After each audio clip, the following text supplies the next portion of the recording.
Meus queridos amigos, de volta ao curso de Direito Tributário, nossos encontros aqui do grupo de estudos em Direito Tributário. Antes de prosseguir, eu quero agradecer todo mundo que participou comentando no último vídeo, né, que eu perguntei, e aí, o que vocês querem aqui no canal? E valeu a pena, eu coloquei algumas ideias aí em pauta, já tinha algumas ideias, ainda estou amadurecendo algumas delas, mas o pessoal deu algumas ideias boas, né? Eu gostei muito das sugestões. Também gostei muito do perfil de quem comenta. O pessoal que gosta de filosofia, que acompanha a literatura que eu proponho aqui no canal, que eu vi gente sugerindo site com textos sobre Russell Kirk, sabe? Então isso aí pra mim, nossa, fiquei super contente, super feliz e mesmo a dissidência é bem-vinda aqui no canal, tá? O pessoal que diverge, que quer discutir, desde que educadamente, né? É difícil nos tempos de hoje, né? A academia é só militância e não discussão, né? Eu vivi isso de perto, mas fica aí um carinhoso abraço a todos que comentaram, sugeriram, participaram, reclamaram, elogiaram, tudo, tá? Valeu muito a pena isso aí que eu fiz no canal. Eu vou começar então a falar nesse 18º encontro. Na verdade eu vou falar já nesse 18º encontro. No encontro passado, desculpa, eu estava lendo algumas coisas aqui e acabei me atrapalhando. Mas vamos lá. No 17º encontro do nosso grupo de estudos eu falei sobre a extinção do crédito tributário, né? E gastei um tempão falando de prescrição, decadência e pagamento só para dar um exemplo.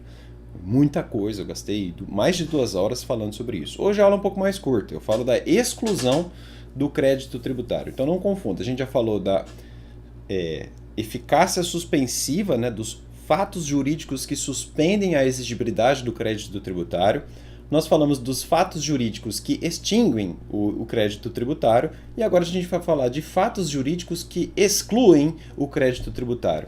Não confundir suspensão, extinção e exclusão são fenômenos diversos. E tem um do caderno da aula de hoje, introdução.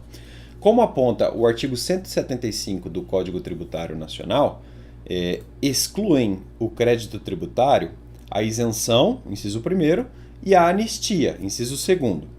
E aí o parágrafo único avisa o seguinte: a exclusão do crédito tributário não dispensa o cumprimento das obrigações acessórias dependentes da obrigação principal, cujo crédito seja excluído ou dela consequente.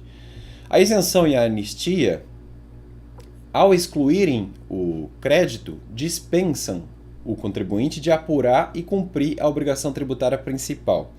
De outro lado, impedem o fisco de constituir o crédito pelo lançamento e de exigi-lo, seja administrativa ou judicialmente, como escreveu Leandro Paulsen. Hugo de Brito Machado diz mais sucintamente o seguinte: excluir o crédito tributário significa evitar que ele se constitua, certo? Então, acho que o fenômeno deontico está bem esclarecido neste resumo inicial. A exclusão do crédito tributário evita a constituição do crédito tributário. É simples, é tão simples quanto parece. Item 2 do caderno. Vamos começar pela isenção. CTN, artigos 176 a 179, isenção.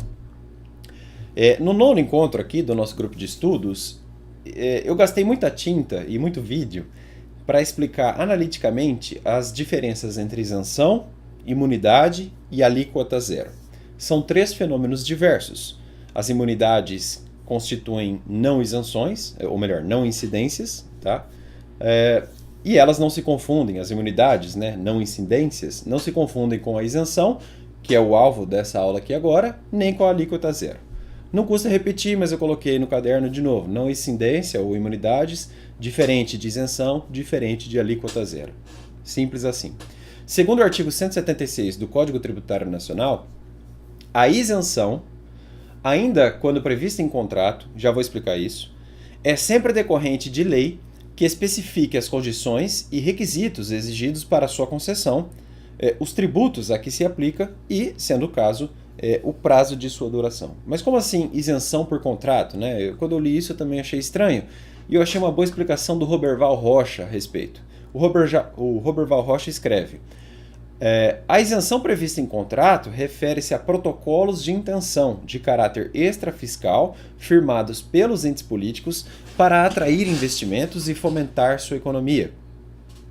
Funciona como um contrato, pois, de um lado, vincula os interessados e, de outro, obriga o poder público a providenciar as leis que concedem isenção.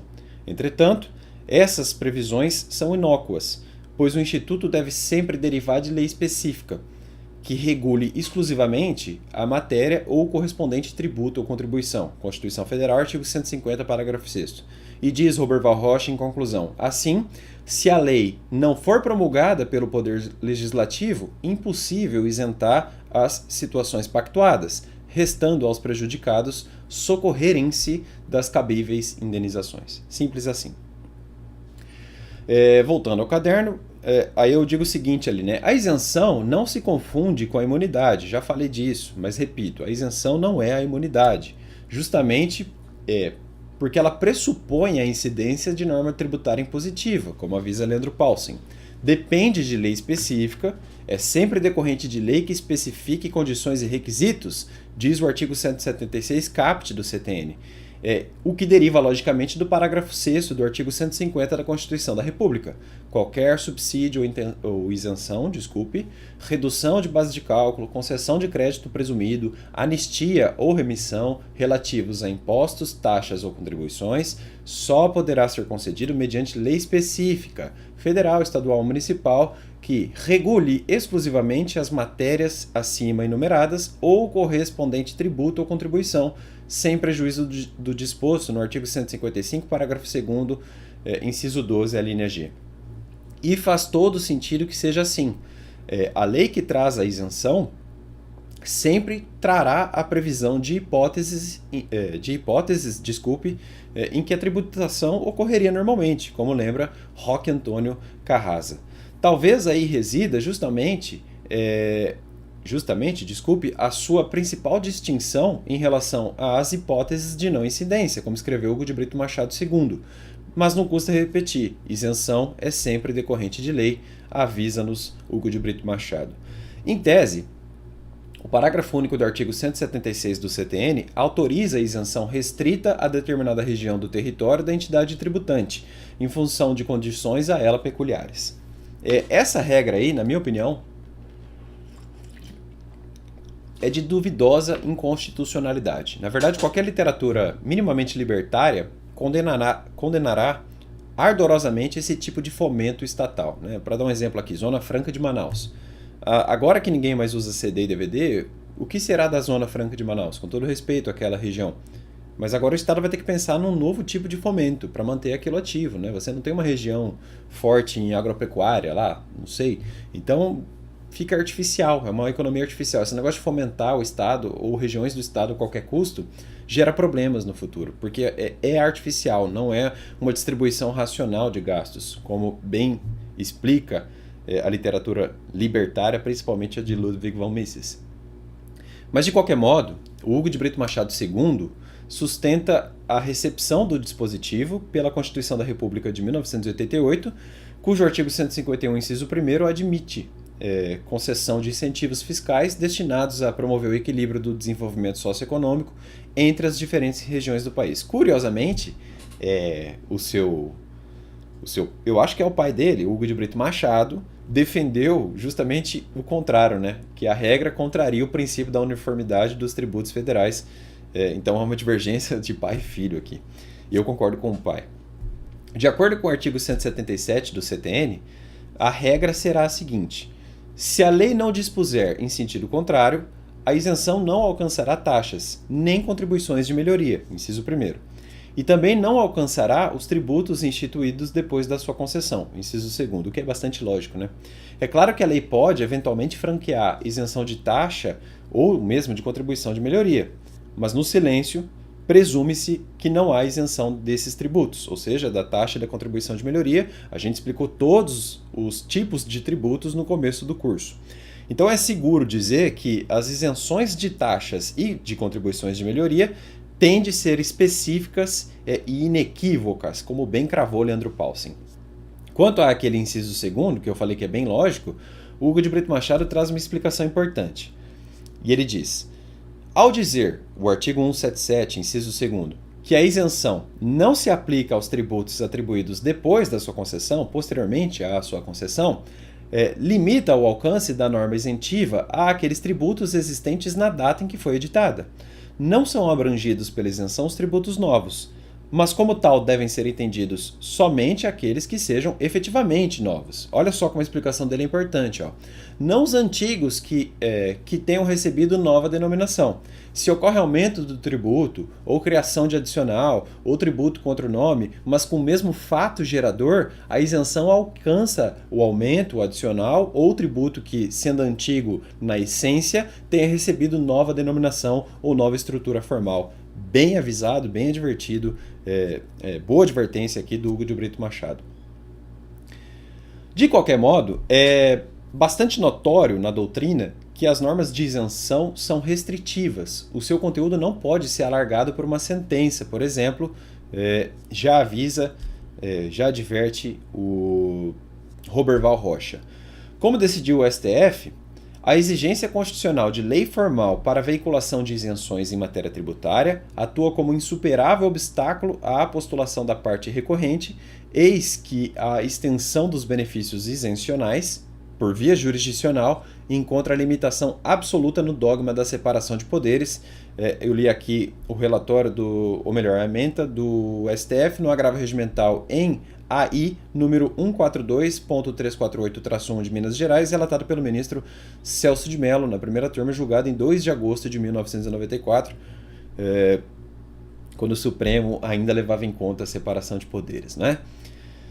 Se não tivesse sido concedida por prazo certo e em função de determinadas condições, a isenção pode ser revogada ou modificada por lei a qualquer tempo. É a regra do artigo 178 do CTN. Embora se faça menção expressa de observância ao artigo 104, inciso 3º desse diploma legal, o que exigiria eficácia da revogação somente para o exercício financeiro seguinte, a jurisprudência do Supremo Tribunal Federal sempre oscilou na discussão sobre anterioridade e revogação de isenções, né? Já falei disso, mas vou repetir. No caso de revogação da isenção outrora concedida, indiscutivelmente, a mudança legislativa tem como consequência um acréscimo no sacrifício financeiro realizado pelo contribuinte, como avisa Leandro Paulsen. Sempre houve discussão nesse ponto, mas o ministro Marco Aurélio, ao relatar o agravo regimental no recurso extraordinário 564.225 do Rio Grande do Sul, decidiu que atos infralegais que implicaram aumento indireto do imposto, porquanto revelam redução do benefício fiscal vigente, devendo ser observado também nesses casos o princípio da anterioridade. Daí se seguiu um voto divergente do ministro Dias Toffoli, que invocou um antigo precedente do Supremo Tribunal Federal, de acordo com o qual, revogada a isenção, o tributo torna-se imediatamente exigível, não sendo imperioso, em tais casos, observar o princípio da anterioridade. Essa divergência você encontra, como eu falei, no RE, no RE 204, 062-2 do Espírito Santo, com o relatório do ministro Carlos Veloso, segunda turma. Esse é o precedente antigo, mencionado pelo Dias Toffoli. Esse julgado aí é de 27 de setembro de 1996. Tradicionalmente, essa era a posição do Supremo, que parece oscilar recentemente. E ao se deparar com essa divergência na primeira turma, o ministro Luiz Roberto Barroso cravou que se deve entender como majoração do tributo toda alteração ocorrida nos critérios quantitativos do consequente da regra matriz de incidência. Sob tal perspectiva, um aumento de alíquota ou uma redução de benefício relacionada à base econômica apontam para o mesmo resultado, agravamento do encargo, o que não é a diminuição da redução da base de cálculo, senão seu próprio aumento com relação à situação anterior, e ele seguiu assim a posição do ministro Marco Aurélio, formando 2-1, né? Ficou 2-1 na primeira turma. É muito cedo falar que ainda há uma jurisprudência firme, é uma decisão divergente na primeira turma, o plenário não se manifestou sobre isso, mas eu devo expressar aqui, já expressei a minha concordância com a tese vencedora, qual seja, a dos ministros Marco Aurélio e Barroso, nesse particular.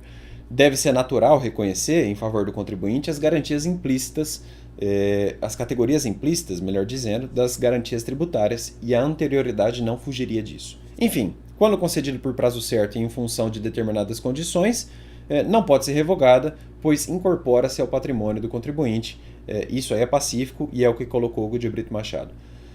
Como eu falei, a jurisprudência pacífica é mais sólida nas isenções onerosas, isto é, aquelas concedidas mediante cumprimento de certas condições a serem observadas pelo contribuinte. Nesse caso, o investimento é muitas vezes necessário. Por isso, entende-se que as isenções tributárias concedidas sob condição onerosa não podem ser livremente suprimidas, é o enunciado 244 da súmula da jurisprudência dominante do Supremo Tribunal Federal. O STJ fala tem direito adquirido nesses casos, como se nota no recurso especial 1.148.820 do Rio Grande do Sul, com relatório do ministro Castro Meira, segunda turma, julgado em 17 de agosto de 2010.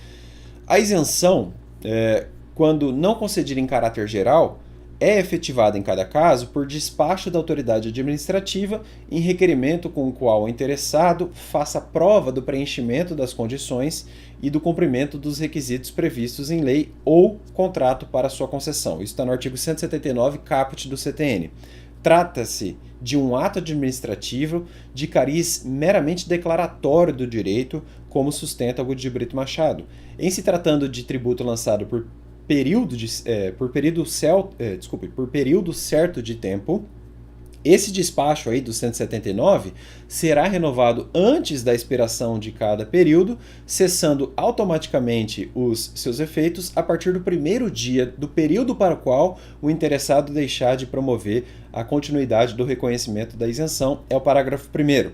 Esse despacho específico, avisa agora o parágrafo 2º, do 179 do CTN, não gera direito adquirido, aplicando-se, quando cabível, o disposto no artigo 155, devidamente estudado aqui no encontro sobre a suspensão da exigibilidade do crédito tributário. Esse dispositivo trata daqueles casos de revogação da moratória. Já falei disso anteriormente, não vou ficar repetindo, seria redundante. A rigor, não há revogação, mas nulificação do ato, como avisa o de Brito Machado. Não há discricionariedade, portanto, da autoridade administrativa. Ela deve nulificar, se for o caso. Item 3 do caderno, o último de hoje. A aula de hoje é mais curta, não é? Anistia. CTN, artigos 180 a 182. Se a isenção afasta a obrigação principal tributária, a anistia, diferentemente, abrange exclusivamente as infrações cometidas anteriormente à vigência da lei que a concede, é o artigo 180, caput do CTN.